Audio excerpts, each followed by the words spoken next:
থামুন। ২০২৬-২৭ শিক্ষাবর্ষ থেকে স্কলারশিপে এসেছে এমন এক বড় পরিবর্তন, যা না জানলে হাজার হাজার টাকার সুযোগ হাতছাড়া হয়ে যেতে পারে। এখন কি সত্যি একজন ছাত্র একাধিক স্কলারশিপের জন্য আবেদন করতে পারবে?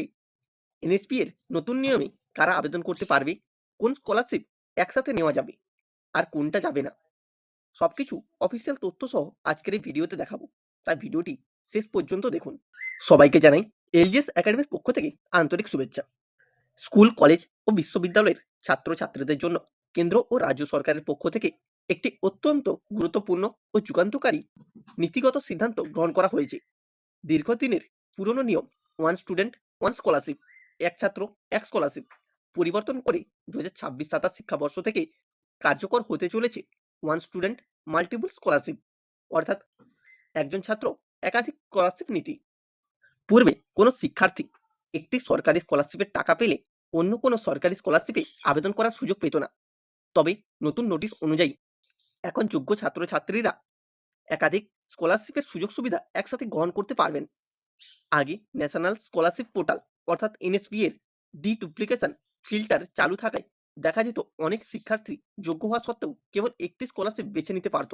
কিন্তু ভারত সরকারের ক্যাবিনেট সচিবালয় ও শিক্ষা মন্ত্রকের পর্যালোচনায় দেখা গেছে যে একটি আর্থিক সহায়তা ও কল্যাণমূলক স্কলারশিপ পাওয়ার কারণে কোনো মেধাবী ছাত্রছাত্রীকে তার যোগ্যতার মেধাভিত্তিক স্কলারশিপ থেকে বঞ্চিত করা যুক্তিযুক্ত নয়।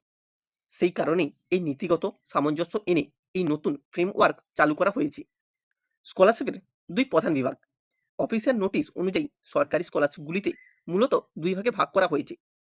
প্রথমত মেধাভিত্তিক স্কলারশিপ এবং দ্বিতীয়ত কল্যাণমূলক স্কলারশিপ। আর এই স্কলারশিপের দুই ভাগের ভিত্তিতেই স্কলারশিপে আবেদন করার গুরুত্বপূর্ণ নিয়ম জারি করা হয়েছে। মেধাভিত্তিক স্কলারশিপ, যে স্কলারশিপগুলি ধর্ম, জাতি ও কাস্ট নির্বিশেষে শুধুমাত্র একাডেমিক নম্বর, পরীক্ষার র্যাঙ্ক ও মেধার ভিত্তিতে দেওয়া হয়, সেই সমস্ত স্কলারশিপগুলি হলো মেধাভিত্তিক স্কলারশিপ।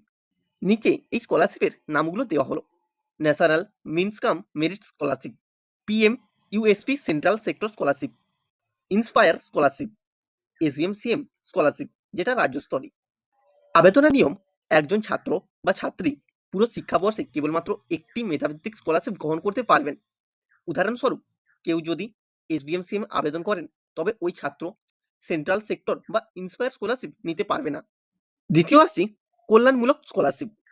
সামাজিক ও অর্থনৈতিকভাবে পিছিয়ে পড়া নির্দিষ্ট গোষ্ঠী, যেমন এসটি, এসসি, ওবিসি, সংখ্যালঘু, নির্দিষ্ট আয়সীমার পরিবার, শিক্ষার্থীদের আর্থিক সহায়তা প্রদানের জন্য এই জনকল্যাণমূলক স্কলারশিপ দেওয়া হয়। রাজ্য ও কেন্দ্র সরকারের কয়েকটি জনকল্যাণমূলক স্কলারশিপ হলো: ওয়েসিস, এসটি, এসসি, ওবিসি ছাত্রছাত্রীদের জন্য; ঐক্যশ্রী স্কলারশিপ, এনএসপি এর অধীনে থাকা বিভিন্ন ক্যাটাগরি ভিত্তিক স্কলারশিপ। আবেদনের নিয়ম: একজন শিক্ষার্থী একটি মেধাভিত্তিক স্কলারশিপ পাওয়ার পাশাপাশি তার ক্যাটাগরি অনুযায়ী প্রযোজ্য একাধিক কল্যাণমূলক স্কলারশিপের সুবিধা গ্রহণ করতে পারবেন। Private NGO scholarship. প্রাইভেট স্কলারশিপের ক্ষেত্রে নিয়ম: সরকারি বিভিন্ন স্কলারশিপের পাশাপাশি প্রাইভেট সংস্থা, কোম্পানি, সিএসআর প্রজেক্টের আন্ডারে বিভিন্ন এনজিও আর্থিকভাবে ছাত্রছাত্রীদের পাশে থাকে। সেই স্কলারশিপগুলোর ক্ষেত্রে কোনো নিয়ম প্রযোজ্য হবে না।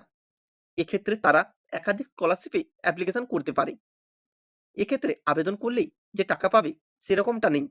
তবে কোনো একটা প্রাইভেট স্কলারশিপ প্রোগ্রামে সিলেক্ট হয়ে গেলে আর অন্যগুলোতে আবেদন না করাই ভালো। এনএসপি ন্যাশনাল স্কলারশিপ পোর্টাল এর ক্যাটাগরির পরিবর্তন সমূহ।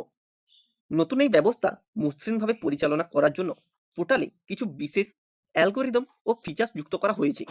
একবারই মূল তথ্য প্রদান: প্রথমবার আবেদনের সময় যে সাধারণ ও শিক্ষাগত তথ্য দেওয়া হবে তা পরবর্তী সকল আবেদনের ক্ষেত্রে সুরক্ষিত ও ব্যবহৃত হবে। ভুল সংশোধনের সুবিধা: আবেদনপত্রে ভুল থাকলে শুধুমাত্র স্কলারশিপ নির্দিষ্ট তথ্য সংশোধন করা যাবে। তবে মূল একাডেমিক তথ্য সংশোধন করতে হলে সমস্ত আবেদন আগে প্রত্যাহার করতে হবে। L1 ইনস্টিটিউট ভেরিফিকেশন: প্রথম আবেদন ফি, টিউশন ফি, অ্যাডমিশন ফি পরবর্তী আবেদনগুলোতে অটো পপুলেট বা অটো ফিল হয়ে যাবে। N2 নোডাল অফিসার ভেরিফিকেশন: একজন শিক্ষার্থী সমস্ত আবেদন তথ্য সব বিশেষ নোডাল অফিসারদের কাছে দৃশ্যমান থাকবে। যদি সাধারণ বা একাডেমিক তথ্যে কোনো অসঙ্গতি বা জালিয়াতি পাওয়া যায়, তবে উচ্চ শিক্ষার্থীর সমস্ত আবেদন স্বয়ংক্রিয়ভাবে রেড ফ্ল্যাগ ক্যাটাগরিতে চলে যাবে। আবেদন করার আগে যা যা করবেন: সমস্ত শিক্ষাগত ও ব্যক্তিগত নথি প্রস্তুত রাখুন। নিজের জন্য সবচেয়ে উপযুক্ত মেরিট বেসড স্কলারশিপ নির্বাচন করুন। যোগ্য হলে ওয়েল বেসড স্কলারশিপগুলোতে আবেদন করুন। আবেদনপত্রে কোনো ভুল তথ্য প্রদান করবেন না। সমস্ত সরকারি ও বেসরকারি স্কলারশিপের নতুন শিক্ষাবর্ষে আবেদন প্রক্রিয়া কিছু কিছু স্কলারশিপের ক্ষেত্রে অলরেডি শুরু হয়ে গিয়েছে, আবার কিছু কিছু স্কলারশিপে আবেদন প্রক্রিয়া খুব শীঘ্রই শুরু হবে। এই জন্য অবশ্যই এখন থেকে সমস্ত ডকুমেন্ট ঠিকঠাক করে রাখো। মেধাভিত্তিক স্কলারশিপের ক্ষেত্রে তোমার জন্য সবচেয়ে বেশি সুবিধা প্রদানকারী যে কোনো একটি বেছে নাও। আশা করি নতুন স্কলারশিপ নিয়ম সম্পর্কে আপনারা সমস্ত প্রয়োজনীয় তথ্য পেয়ে গেছেন। যদি ভিডিওটি উপকারী মনে হয় তাহলে একটি লাইক করুন, বন্ধুদের সাথে শেয়ার করুন, যাতে তারাও এই গুরুত্বপূর্ণ তথ্য জানতে পারে। আর এমনই সরকারি স্কলারশিপ, চাকরি ও শিক্ষা সংক্রান্ত নির্ভুল আপডেট সবার আগে পেতে আমাদের চ্যানেলটিকে সাবস্ক্রাইব করে বেল আইকনটি অন করুন। কোনো প্রশ্ন থাকলে নিচে কমেন্ট করুন, আমি উত্তর দেওয়ার চেষ্টা করব। ধন্যবাদ, আবার দেখা হবে পরবর্তী ভিডিওতে।